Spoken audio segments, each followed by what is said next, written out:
Competition briefs. After reviewing various current student competitions, I decided to focus on Penguin Books' Student Design Awards. The competition was the redesign of the front covers of books in 3 different categories: children's, fiction, and non-fiction. After some initial planning and research, I decided to focus on the fiction and non-fiction categories. The fiction book was The Uninhabitable Earth by David Wallace Wells, a book about likely future ecological disasters. The non-fiction was Life Isn't All Ha Ha He He by Meera Syal, a lively novel about 3 British Asian women living in London. I began the research and planning by understanding more about the books themselves, including skim reading both. I then moved on to market research, investigating the front covers of books in similar genres. Next, I began the ideation process, creating stamp sheets for both covers. From this, I produced an ideation process for group work, which will enable me to envision more complicated designs.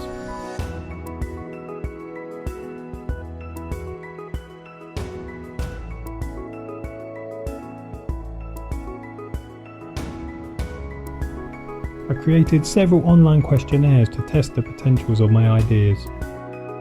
Of course, I didn't take the results as gospel, but it helped get a basic idea of people's preferences.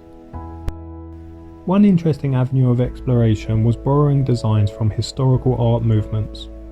For example, inspired by Jackson Pollock's paint-splattered paintings, I mocked up some front covers in his style.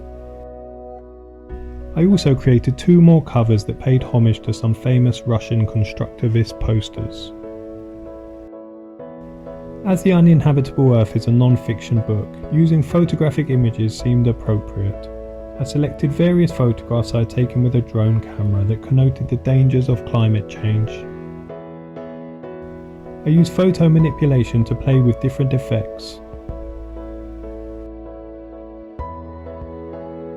From this, I mocked up a couple of covers and was reasonably happy with the result. My only concern was that they resembled horror fiction too much. I decided to include an image of the planet and was taken with the idea of changing the Earth's colour to show the increasing damage to it. I would return to this later. Next, I tried various typographical elements for the cover's layouts. I fancied using a symmetrical and jaunty layout for the fiction, and a more regimented and authoritative one for the non-fiction. I would of course conduct further typographical experiments as my ideas developed. The final designs.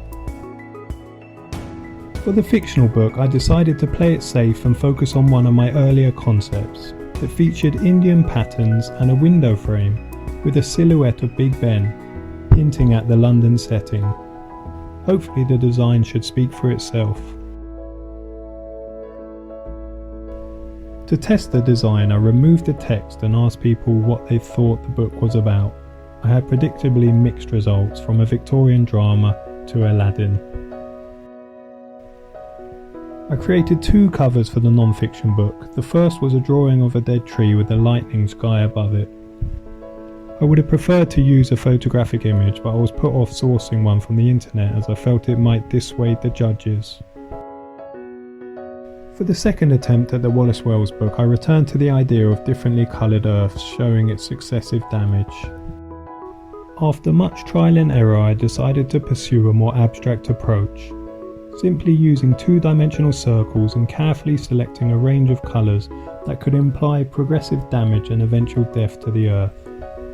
Of the 3, I like the last one best. I think its minimalistic approach makes it look serious, but also accessible to a wide audience.